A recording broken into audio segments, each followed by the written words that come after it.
They were visionaries, praised by the media, adored by shareholders, and trusted by millions. But behind their carefully crafted images was rot. This isn't just a documentary about CEOs. It's about how ambition, unchecked, turns genius into manipulation and innovation into deception. This is the true story of 7 high-flying CEOs who didn't just fall from grace. They dragged thousands down with them.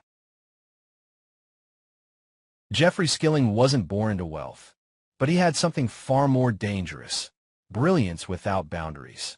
A Harvard Business School graduate with a sharp mind and sharper ambition, Skilling joined Enron in the early 90s when it was just a sleepy natural gas company.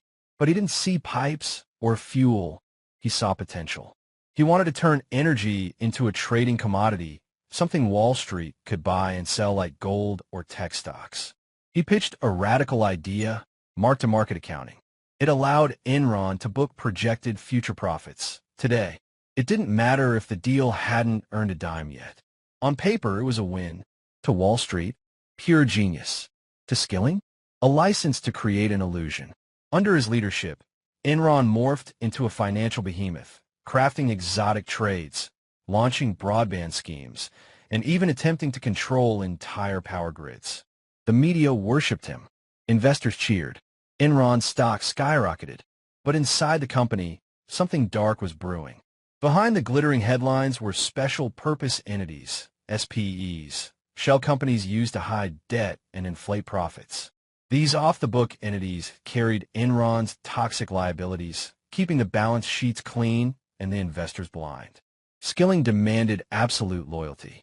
He fostered a cutthroat culture where employees were ranked, reviewed, and ruthlessly fired if they weren't producing results. Many of those results? Fabricated. He once described Enron's traders as the best and the brightest, the smartest guys in the room. But intelligence without ethics became a loaded weapon. In 2001, with cracks forming and scrutiny increasing, Skilling resigned suddenly. The official story? Personal reasons. But insiders knew something was off. Just weeks after his departure, the Enron fantasy collapsed. Whistleblowers came forward.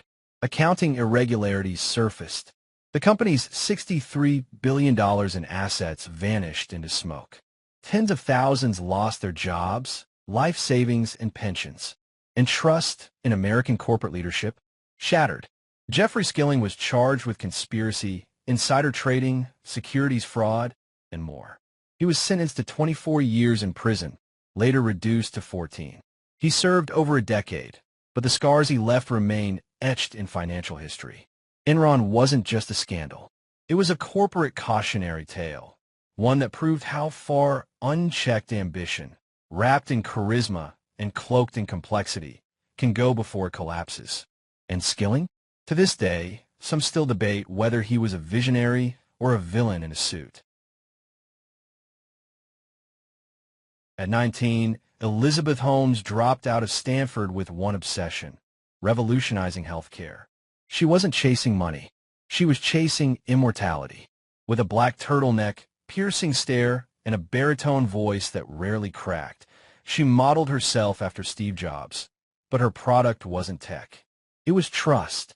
Holmes founded Theranos, promising a medical miracle. Hundreds of tests from a single drop of blood. No more vials. No more needles. No more waiting. The world wanted it to be true. Investors poured in. Media crowned her the next billionaire genius. Walgreens signed a deal to launch Theranos clinics nationwide. Her company skyrocketed to a $9 billion valuation, and she owned half. But behind the clean labs and camera flashes was chaos. The Edison machine, the heart of Theranos, didn't work. It gave inaccurate results, often relying on traditional machines behind the scenes. Staff were pressured to stay silent, and those who questioned the science were labeled disloyal or fired. Holmes built a culture of secrecy, armed with NDAs and lawsuits. Even board members, former cabinet secretaries, and generals were kept in the dark. But medicine isn't like tech.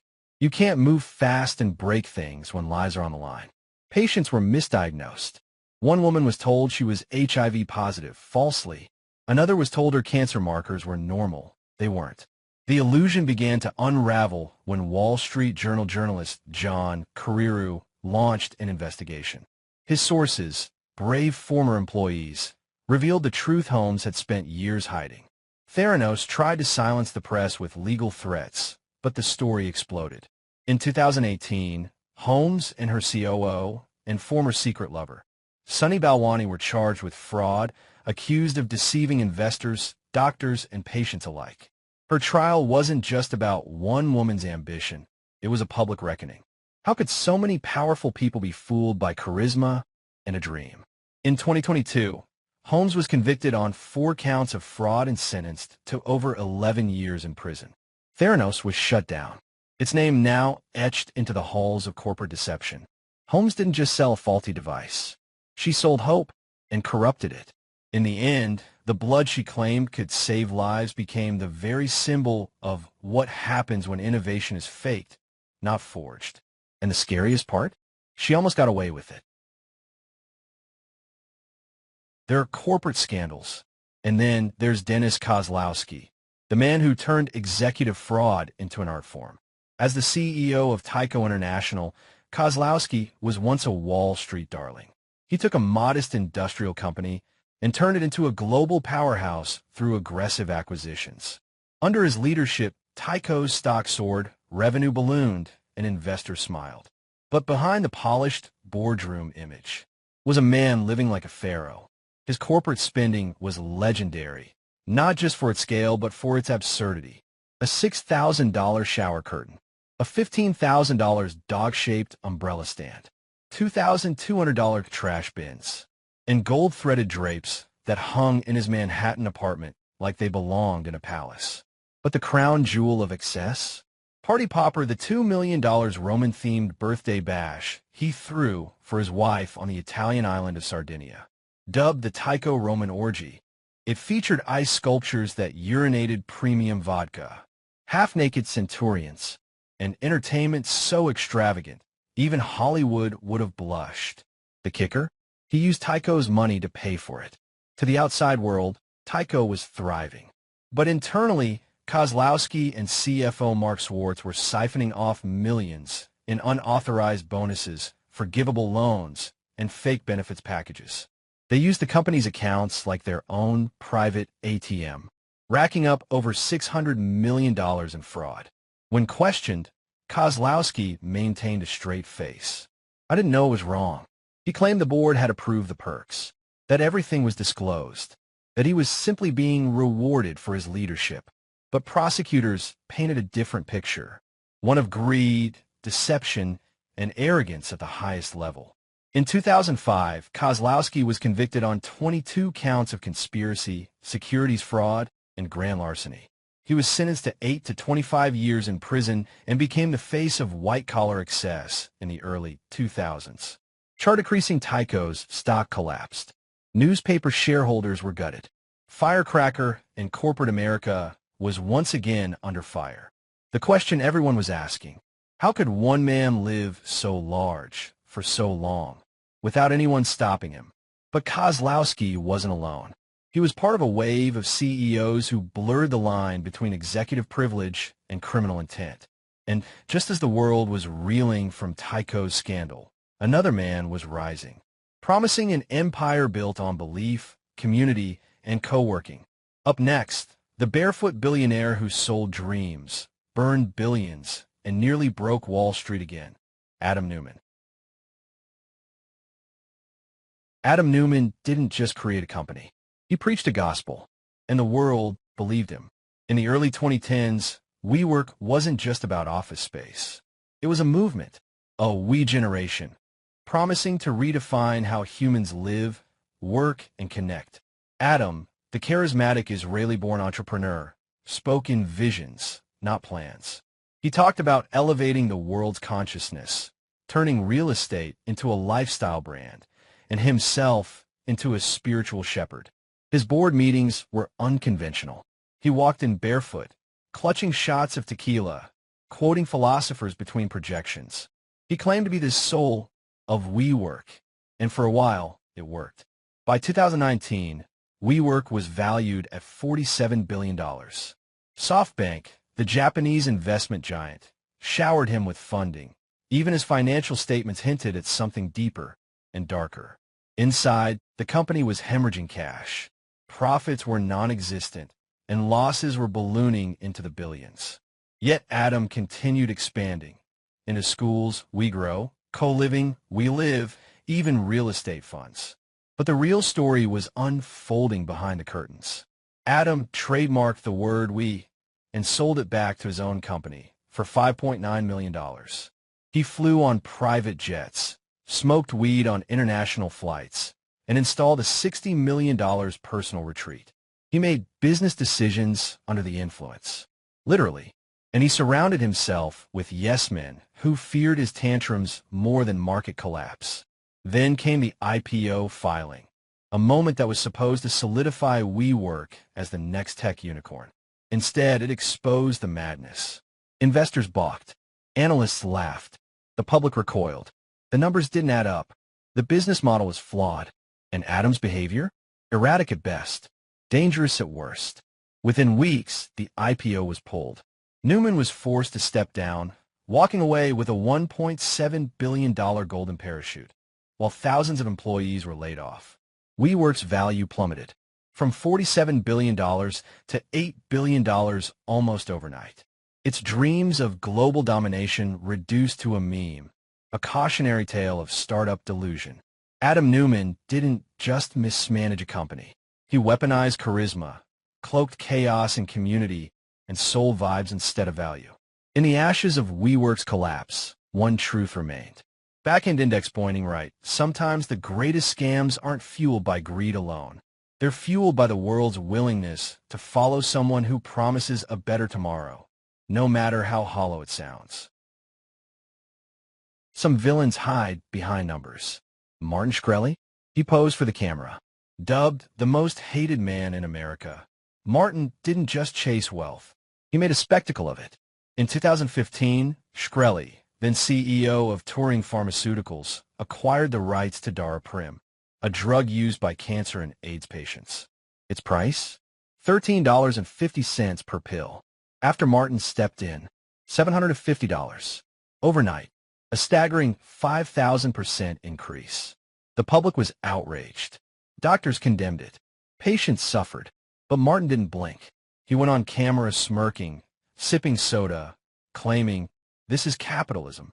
If you can't profit, you don't belong." But the drug hike was just the tip of the iceberg. Behind his smug persona was a trail of financial deceit. Years earlier, Shkreli founded MSMB Capital, a hedge fund that bled cash while he painted a picture of success. He lied to investors, forged documents, and created fake performance reports just to keep the illusion alive. Then, he used funds from a pharmaceutical company he also controlled, Retrofin, to pay off those same investors. A classic Ponzi-style shuffle. It wasn't just unethical. It was criminal. In 2017, the SEC finally caught up. Shkreli was convicted on 2 counts of securities fraud and 1 count of conspiracy. But even as the walls closed in, he refused to break character. He mocked prosecutors on social media. He offered $5,000 to anyone who could steal a strand of Hillary Clinton's hair. He smiled, unrepentant, during his trial. Before Congress, he was subpoenaed and smirked in silence. And when sentenced to 7 years in prison, his statement was laced with arrogance, not apology. Even in prison, he continued trading, using a contraband phone to run a crypto scheme. And upon release, he's already plotting a comeback, this time with AI and biotech. Martin Shkreli didn't just cross the line. He erased it, then mocked anyone who tried to redraw it. He turned pharma into profit theater, fraud into strategy, and arrogance into brand identity. In a world where most white-collar criminals try to save face, Martin Shkreli smiled for the mugshot.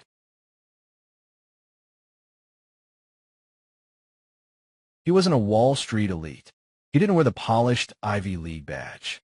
Bernie Ebbers was a college basketball coach, turned motel owner, turned telecom king. In the booming 1990s, Bernie capitalized on America's thirst for connection. He built WorldCom, a telecommunications powerhouse, by aggressively acquiring smaller companies. more than 60 in just a few years. With every merger, the stock surged. Investors cheered. Wall Street called him a genius. But behind the curtain, cracks were forming. WorldCom was a monster that needed constant feeding. And when growth stalled, expectations didn't. Revenue slowed. Cost ballooned. But Bernie had an answer. Not an innovation, not an efficiency, but an illusion. Accounting illusion. Instead of reporting losses, WorldCom classified $3.8 billion in regular expenses as capital investments. This simple trick made the company look wildly profitable when it was in fact bleeding out. Auditors missed it. Analysts missed it because Bernie wore the costume of success so well. His thick Mississippi accent, Bible-carrying public image, and folksy charm made people believe he was honest. But honesty doesn't hide $11 billion. In 2002, an internal audit blew the lid off the lie. WorldCom had committed the largest accounting fraud in U.S. history, bigger than Enron. The impact? Over 30,000 employees lost their jobs.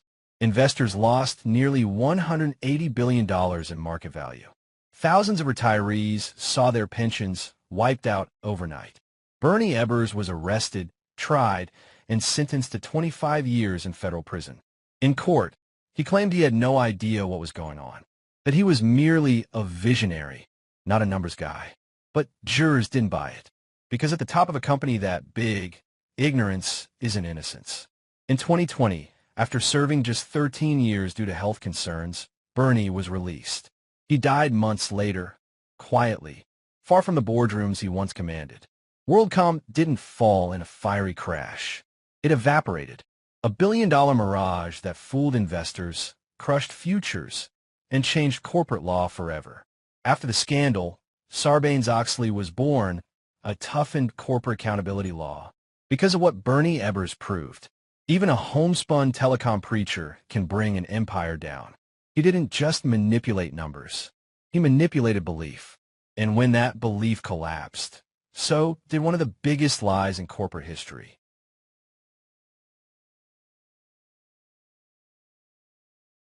Trevor Milton wasn't an engineer. He wasn't an inventor. He was something far more powerful in the age of hype. He was a salesman, armed with charisma, conviction, and a dream of zero-emission trucking. Milton promised to change the world. His startup, Nikola Motors, bore the name of Tesla's co-founder and dared to go toe-to-toe with Elon Musk. In 2020, Nikola was valued at over $30 billion, without delivering a single functional vehicle. Trevor took to stages like a tech messiah, showing off the Nikola One, a sleek, futuristic hydrogen-powered truck. He claimed it could run hundreds of miles on a single charge, generate its own hydrogen fuel, and outperform diesel engines in every category. Investors didn't ask for proof. Wall Street didn't demand results. They saw a man in a suit with a bold voice, a booming SPAC market, and a product they desperately wanted to believe in. But there was one problem. The truck didn't work, not even a little. In a now infamous promo video, the Nikola One was filmed driving down a highway. Except it wasn't driving.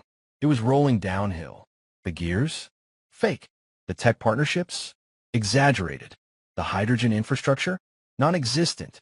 Milton claimed Nikola was producing its own hydrogen at a fraction of the industry cost. But when analysts asked for proof, the details vanished. Then the whistleblowers came.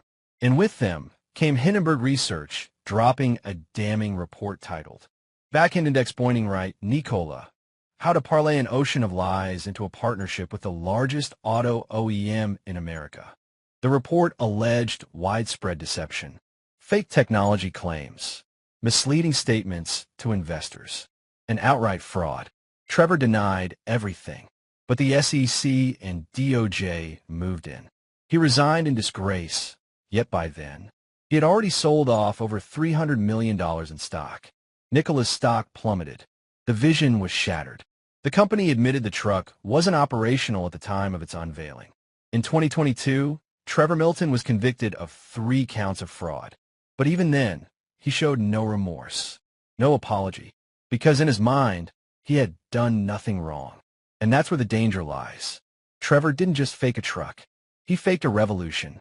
and millions paid the price for believing the future was already here.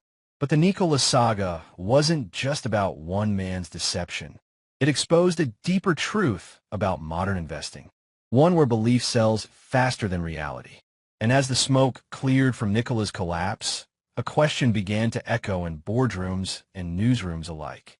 Who else was building empires on empty promises?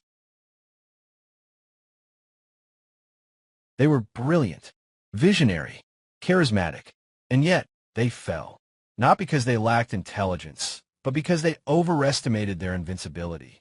From blood tests that lied, to trucks that didn't drive, from drug prices raised in the name of profit, to million-dollar birthday parties billed to shareholders. These CEOs crossed the line not in one bold leap, but in small, justifiable steps. This is what unchecked greed looks like. It wears a tailored suit. It speaks at investor meetings. It tells you everything is fine, right before the collapse. But here's the truth. Success without integrity is a time bomb. Let these stories be a reminder that the higher you rise without ethics, the harder the fall.